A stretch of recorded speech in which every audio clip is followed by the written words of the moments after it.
Hey guys, welcome to my weekly real estate vlog. This week I wanted to talk to you about home marketing and like real estate marketing for your property when you're selling your house.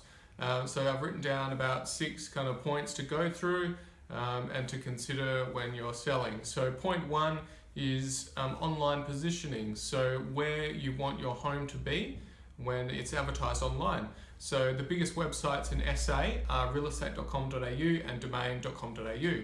And where your home sits, so what type of ad you have, whether it's up the very top of a search or down the bottom or in the middle, is super important. So we, for example, advertise every single property as a premiere on realestate.com, which means it's like the biggest and best ad up the top because it gets 4 times the views than a standard listing. So just that alone can make a massive difference when you're selling, because obviously the more people you've got looking at your house, the more people are going to come through opens, therefore the more people that could be interested in your home, therefore more offers you receive, therefore you've got a better chance of getting a higher price because there's more competition on your house. So that's first really important point. Second one is what kind of photography you get on your house. This is really interesting because nowadays it's becoming more and more popular to get like dusk photography. And if you've got an attractive home or a home that could utilize lighting really well, like in your front rooms or external lighting, then that would be a really great idea to get dusk photography done. So just make sure your real estate agent has an extremely good and talented photographer that shoots, takes photos from the best angles and at the best time of the day, because that's really, really important. Point 3 I wrote down is kind of like a simple thing, and it's real estate brochures. So your real estate agent, as a part of their package for marketing, will produce real estate brochures that they hand out at open inspections. And to give you an example of how little things like this make all the difference. So say for example you're looking to buy a house and you go to 10 open inspections over a weekend, and then let's just say like on Sunday night you lay all the brochures of the homes that you've been to on the kitchen table and you're kind of reviewing like which homes you liked and disliked.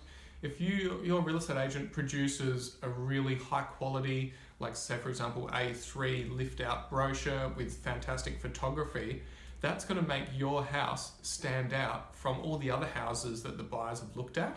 So just a tiny little thing like that can make all the difference, and that could be more attractive to a buyer when they're looking at all the brochures and reviewing which house they want to buy. So ensuring that you have top quality brochures and photography is super important, I think. Point 4 I wrote down is having a signboard out the front of your house. So this is like something that is really kind of impossible to measure whether it works or not.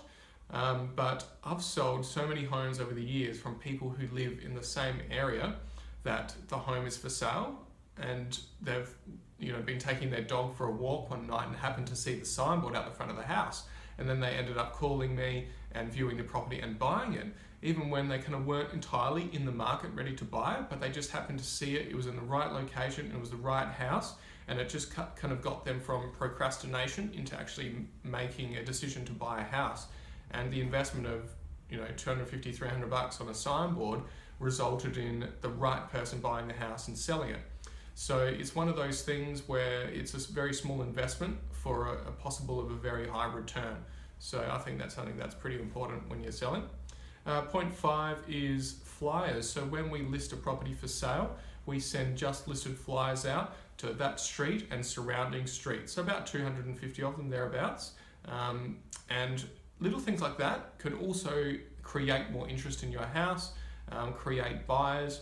And obviously the more buyers we can generate for your house, the more competition and therefore higher price we can achieve for the sale. So there's little things like that to ensure that your real estate agent does for you. Point 6 I wrote down is a database. So to give you an example of what I do day to day, I talk to probably 50 to 100 people every single day and spend about 3 to 4 hours on the phone talking to a ton of buyers and building up my database. At the moment, I've got about 4,600 people on my database that I talk to on a regular basis. So we've built great relationships with buyers that are looking to purchase property. So when we list a property for sale, we pitch your property to a massive database of buyers and try and sell the property prior to it going onto the market. And that can save you a lot of money in marketing. And that's just because we work so hard on a day-to-day basis to build relationships with our buyers and have an extremely good buyer database. We probably sell 1 to 2 properties a month alone just from our database of buyers. So I think there's 6 points to consider with marketing your home. And if you have any questions, please do let me know. Thanks for tuning in again this week. Have an awesome weekend, and I'll catch up with you soon. Cheers.